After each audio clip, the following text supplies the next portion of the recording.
Welcome to my Homeopathic Remedy of the Month series. This is a series where I'll bring you detailed information about a specific homeopathic remedy or remedies so that you can better understand the remedy and what conditions it can potentially be used for. As always, please note that the remedy or remedies discussed can be used for the conditions mentioned, but aren't always the right remedy for your specific situation. If you are a home prescriber but do not see improvements from the remedies you use, please reach out to me for a consult so we can get your health moving in the right direction. I know I say it often, but this month I want to talk about one of my favorite homeopathic remedies, Belladonna. Belladonna in its gross form is a deadly nightshade. And I still find it amazing that in homeopathy, we don't have to worry about the toxicity of our medicines. They are so highly diluted that the toxic aspect is removed so that the healing aspect can come forward. Let me start out this discussion by giving you a Disney reference that I always associate with Belladonna. If you've ever watched the Disney movie Inside Out, you know all too well the character portraying the emotion of anger. He's fine 1 minute, and then he's red and angry and loves to shoot fire out of the top of his head the next minute. One might say he's very hot-headed. And this, my friends, is a perfect picture of when belladonna might be of use for any health condition. Anything that tends to look or be angry or red or hot could call for this remedy. And I'd also add to that throbbing. So think red, hot, swollen, and throbbing joints associated with arthritic flares. Red and swollen throat associated with strep. High fevers, pain, and a red ear canal associated with a child's ear infection. Bright red and swollen eyelids associated with conjunctivitis. Bright red, painful, angry breast tissue associated with mastitis, or even a hard throbbing sensation felt throughout the body. Ailments that might need belladonna tend to come on very suddenly. This is similar to aconite, and also very violently. It's known to be a great children's remedy because they can be nice and sweet when they're well, but they can quickly turn violent or angry when they're ill. Belladonna has an affinity for the nerves and blood vessels, and therefore is very useful in cases of pain, twitchings, and circulatory issues. Something that I personally keep belladonna on hand for is kidney stones.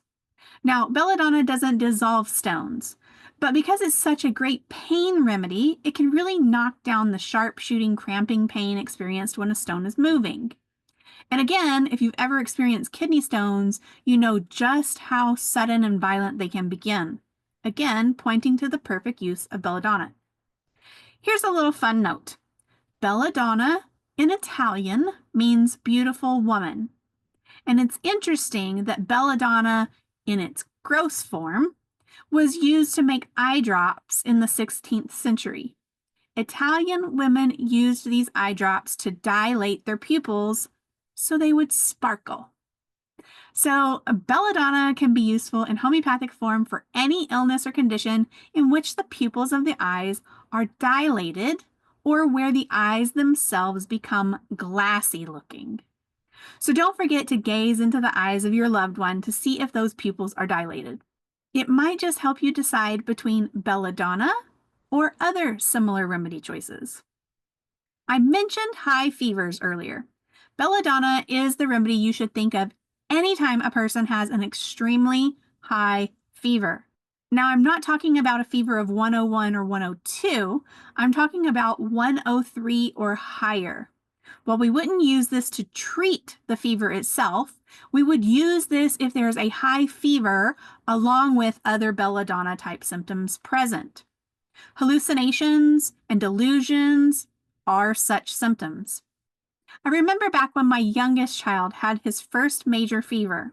He was sleeping on and off in my bed, seemed completely out of it, had the covers kicked off because he was so hot, and at one point opened his eyes and started telling me that everything was green. The ceiling, the walls, my face. Yep, hallucinations. He must have had a super high belladonna type fever, but I'll never know. We don't even own a thermometer because we don't treat fevers in our household. And speaking of fevers, belladonna was one of the first remedies that Samuel Hahnemann, the founder of homeopathy, used as a preventative or prophylaxis remedy. In 1798, there was a major scarlet fever outbreak. And during this outbreak, he was using the homeopathic remedy belladonna to treat those afflicted with the disease. At the same time, he was using belladonna to treat a young girl for a completely unrelated condition. Despite this huge outbreak in that community, this little girl did not get scarlet fever. So, with his brilliant mind, he determined that the same remedy you would use to treat the disease was the remedy that could also prevent the disease. So, what other things can belladonna be useful for? Belladonna is known to dilate blood vessels, so anything where circulation or blood increases to any part of the body. Think throbbing congestive headaches when the blood pressure rises, teething when there's a high fever and a red face, heavy and painful periods with clots of blood, epilepsy, measles where there's a high fever and red, hot, itchy skin rash, mumps with the painful swollen glands and sore throat, sore throats when the throat looks fiery red and is extremely painful, and even sunstroke or hot flashes where the face becomes beet red. This is typically a right-sided remedy, and the person feels worse from light and noise and better from rest. They will generally not be thirsty despite feeling so hot, but when they are, they will crave lemonade. What other remedies can we compare with belladonna? Fahrenfos cell salt is very similar to belladonna, as it too can help in instances where a complaint is red, hot, and throbbing. Though Fahrenfos is considered to be a more mild belladonna. Stramonium is a remedy that has the delirium and violence that is similar to belladonna. And apis is a remedy that has the red, hot swelling of body parts, also similar to belladonna. As far as potency goes, I love using belladonna in a 3C potency for anything related to pain. Many times I will combine it with other appropriate remedies. For example, sore throats, I will use Hepar sulf or Merc Sol mixed with belladonna. In the 3C, it just gets the job done. But I do also like to have this remedy on hand in 30C and 200C potencies for other situations. Be on the lookout for my blog post next week where I'll share my entire kidney stone saga and exactly how I've come to claim belladonna as one of my favorite homeopathic remedies. If you're not on my email list, be sure to sign up via the link in the description of this video so that you'll be notified when new content is released. And don't forget to like this video and share it with your friends. If you have any questions, please leave them in the comments and I'll do my best to answer those for you. Thank you for joining me, and I will see you next time.